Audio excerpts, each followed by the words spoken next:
Hello everybody, Hassan here, engineer, MBA, and investor. And in today's video, I want to talk about how to find these opportunities, these companies that are so undervalued that can be potentially 10x, 100x in the upcoming years, upcoming decade.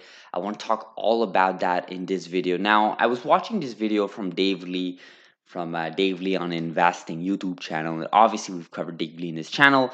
He is a big proponent about Tesla. He's a big proponent about just investing in general, right? His YouTube channel, I've learned so much from him. He's definitely one of my role models when it comes to YouTube, when it comes to delivering information about investments.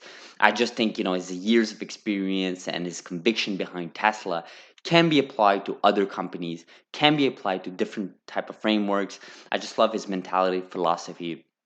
And this YouTube video here, guys, it was about, the secret to investing in 10x companies early, like Amazon, Tesla. And he went a little bit specific here. What I mean by specific, I mean like he basically talked about how if you only look at revenue versus profits, the high level things when it comes to analyzing companies, which is what legacy media, legacy investors, legacy analysts usually do, right? They look at your revenues, then they look at your operating income, and then they can deduct how much profit you're making, and then sort of calculate a PE ratio behind it, and then define you and label you in a basket of companies that are profitable, unprofitable, and basically rate you A being a great company to invest in, and F or D, whatever, basically a trash company to invest in.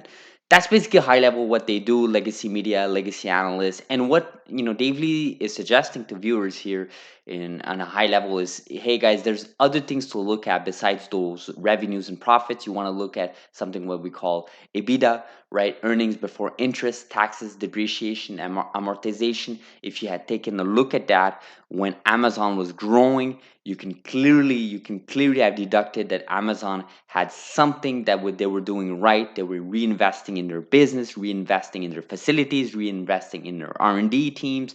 And then as Amazon grew in the early 2010s all the way to today, you could have done easily a 15x had you invested in Amazon in 2013, 14. And honestly, that's not a long time ago, guys. That's like 7 years ago. Like 7 years ago, if you had invested in Amazon, you would have made 15x your money originally from your money invested like less than 7 years ago. That's pretty big, guys. Like you will not get a 700, 800 plus percent. Well, in this case, like more like 15, 1600% return. You will never get that in any sort of investment, the popular type of investments that financial advisors give you. But again, we never provide financial advice, guys, so please do your own research.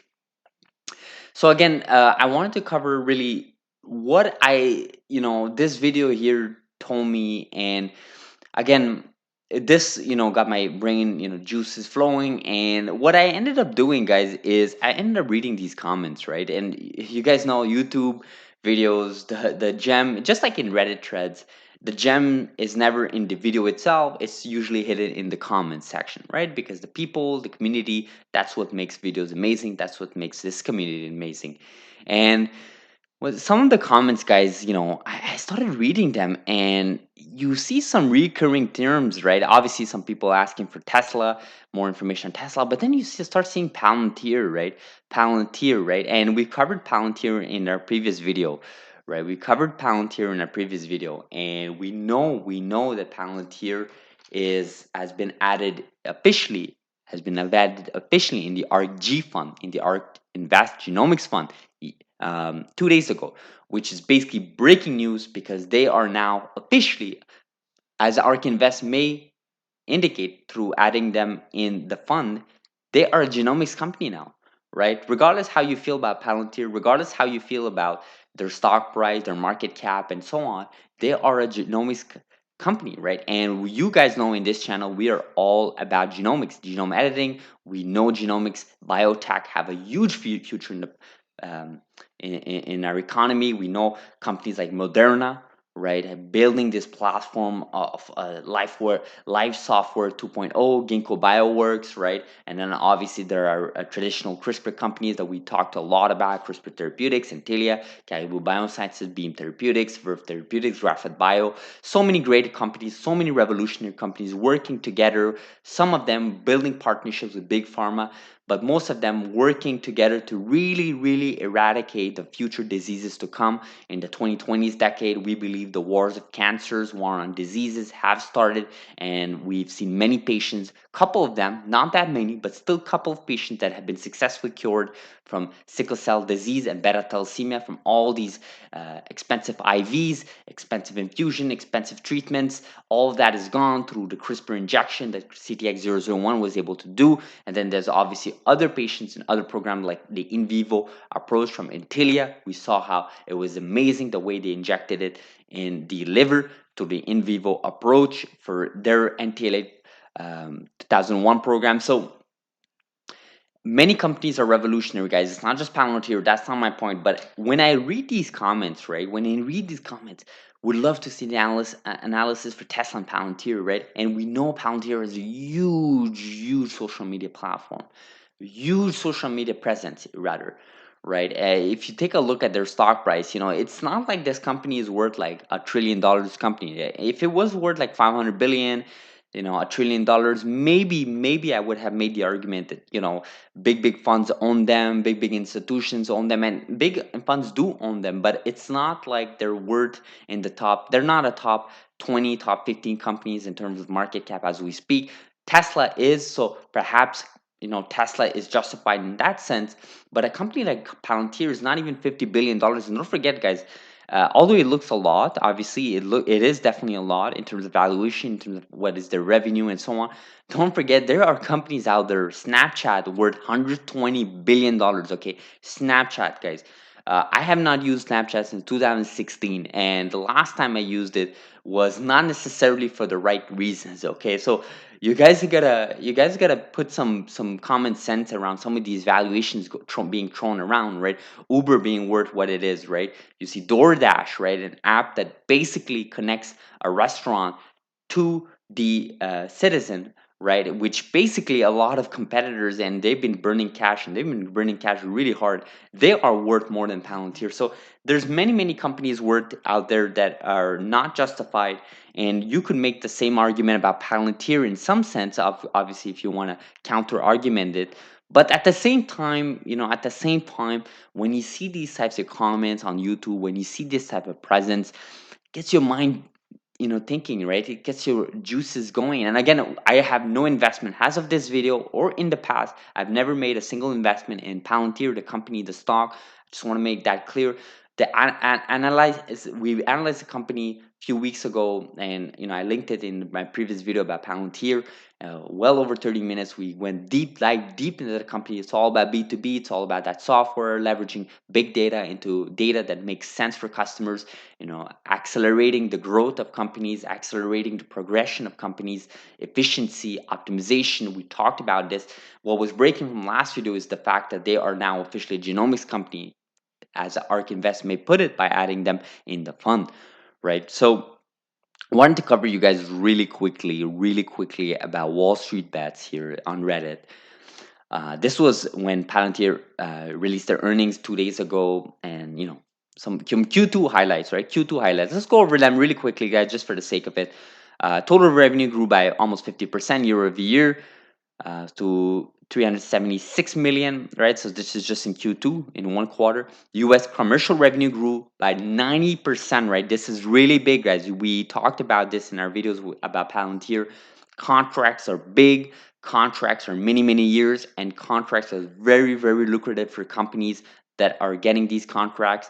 Obviously, there's some downsides to it, such as support and maintenance and licensing agreement, and there's a whole lawsuit potential behind it if things don't go well. There are risks behind big contracts, especially government contracts, but they're very lucrative and they're very long and lengthy. I heard a stat that if Palantir doesn't make a single cent, a single new contract in the upcoming 4 years, I think it was 4 or 3 years, they will still make much more.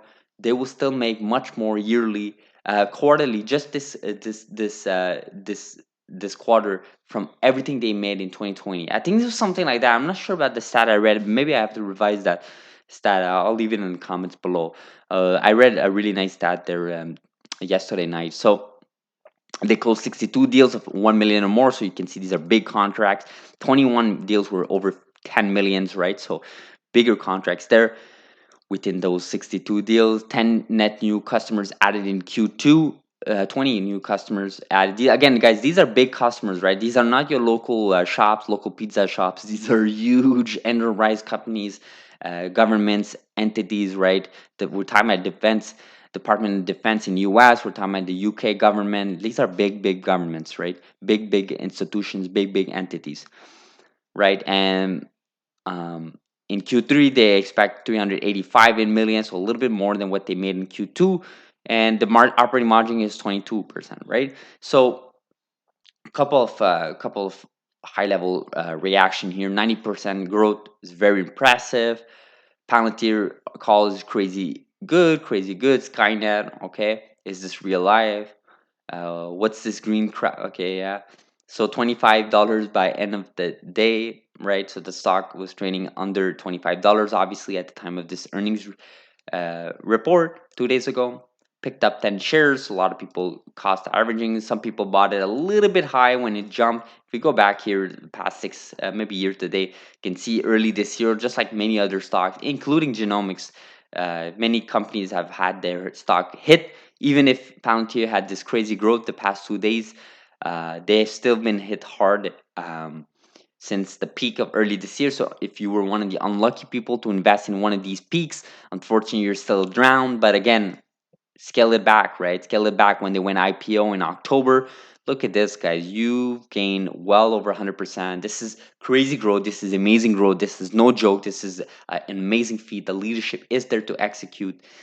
And my point here is there's two things you gotta watch out for, guys, when you do these types of research. Is when you look at these companies and you see this amazing social media platform presence, right? On whether that's on Reddit, whether it's on Facebook, Instagram, whether that's on Twitter, you want to make sure that this is not just hype. Okay, this is very important what I'm saying. Many people, okay, this is very important because you can apply that in literally every other stock or asset, including Bitcoin and so on. Many people have bought, for example, Palantir in the early days when it went IPO, okay? And what we call is they've been holding the stock since. And many of these people, okay, you know who you are when you do this type of stuff, is they want to see this company grow to multiples, right? And they want to see it fast and want to accelerate so they can sell out and basically cash in, right? Makes sense, right? We all want to get wealthier. We all work very hard for our money. If you can, introduce the company to many other people through social media platforms, then and all it takes is just a few tweets or a few videos on YouTube or a few Reddit posts, then you're going to do it, right? If your livelihood depends on that. I totally understand that. But at the same time, there's a lot of people that are more bag holders, right? That have bought at these peaks here that we're looking at, and they're freaking out, they're stressing out. So what they do is they usually try to pump and dump the stock, right? Just like the people that bought early. So my point here is, again, I never like looking into investing with such approach because I think it gets very dark, and I think you can miss out on opportunities a lot when you put it that way. I mean, you could make the same argument about Tesla, you could make the same argument about Bitcoin. If you think about that in life, it's basically that, right? The early adopters will always have the first right to the fruits, right? I mean, it just makes sense, right? They were early adopters. They deserve to have the high growth, the high returns, right? But ultimately, you just want to make sure that you don't get in this trap where you are actually investing in a revolutionary technology, a company that is changing the world, changing lifestyles, changing entities around them for the better, right? That are there to progress in humanity. This is what we do with Tesla. This is what we've done with other companies like genome editing, whether that's all these companies we've made in the past in genomics, or Palantir potentially is one of them, right? Again, we haven't covered that much in this channel. Perhaps we'll do a little bit more. There was this article on one of my followers linked to me as I was studying a little bit this company yesterday when I had a little bit of time. So I'm gonna read it. It's on the Wealthy Owl. Seems very legit. The person updated this article just a few days ago, and it's a huge article. So I'm gonna have to take some time to read it. I just love these characteristics of multi-bagger tech stocks. A little bit more complex than that. Obviously, it's never bullet points. You guys know this is a very complex game, but ultimately, if you can simplify that information, then kudos to you. And that's what the person is doing here, writing a mega trend, market opportunities, better mousetrap, right? The company has the most effective solution to the problem in this industry, in solving and focusing on solving optionality, small size, strong leadership. So very great points here. I'm gonna take some time to go over this article, but this is what I invite you guys to do, right? In today's video, has Palantir is now officially a genomics company. I invite you guys to study a little bit more about this company. And although I think it's very important to read these threads on Reddit, Twitter, and get behind that social media hype, ultimately, I invite you guys to dive deep into this company. Look at beyond the numbers. Look at beyond the leadership. Alex Karp name, which is a popular figure, especially in Silicon Valley. Um, I invite you guys to study a little bit more of this company. Try to look at videos. YouTubers like Tom Nash. This guy covers so much about Palantir. And I'm going to do that as well, right? It's not just to you guys. I'm putting that as a mission myself. I want to study more of this company as this is officially a genomics company. It has caught officially my attention. I've already covered this company in the past few weeks ago. Like I said, I knew about this company well before I even made that video. But to me, the fact they're officially added in a genomics fund by ARK Invest has now officially allowed me to be a lot more interested in this company since we're all about biotech, genomics, genome editing, especially my portfolio there. So I'm going to do that. I'm going to study more this company. I'll hopefully let you guys know what's the progress, what I find, like articles like this. I'm definitely going to link some of these resources here in our upcoming videos.